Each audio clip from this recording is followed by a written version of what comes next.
दिसला? देव दिसला. देवाची भेट कुणी करून दिली?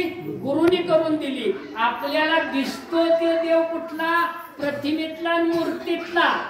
सगुण निर्गुण रूप ज्यावेळेला तुम्ही बघचाल ना त्यावेळेला तुम्हाला कळत की देव पंढरीत बी आहे, देव चंद्रभागेत बी आहे आणि देव इथं बी आहे आणि तुमच्यात बी आहे, माझ्यात आहे. हे ज्या वेळेला कळलं ना ही कळण्याची पद्धत म्हणजे कुणाची पद्धत? गुरुची पद्धत. म्हणून गुरुला विसरू नका.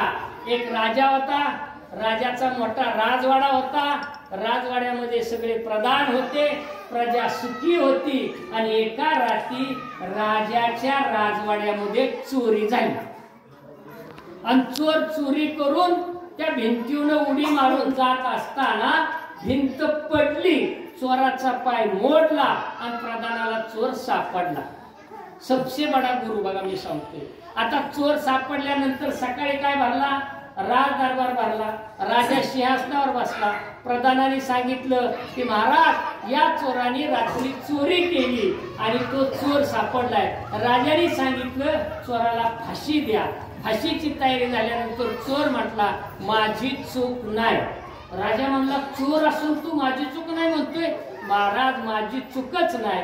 तुमची भिंत ज्या गावड्याने बांधली त्या गावड्याने कच्ची भिंत बांधल्यामुळं मी उडी टाकताना ती पडली आणि माझा पाय मोडला. त्यांनी जर पक्की भिंत बांधली असती तर मी अट्टल उड्या मारून जाणारा चोर आहे, कुणाला सापडलं नसतो. फाशी तुम्ही गावड्याला द्या. राजाला पटलं. राजाने गावड्याला बोलावलं. गवडी थापी सकाटच आला वळंबा घेऊन. महाराज काय करायचे? ती भिताड बांधायचे पण तुला फाशी.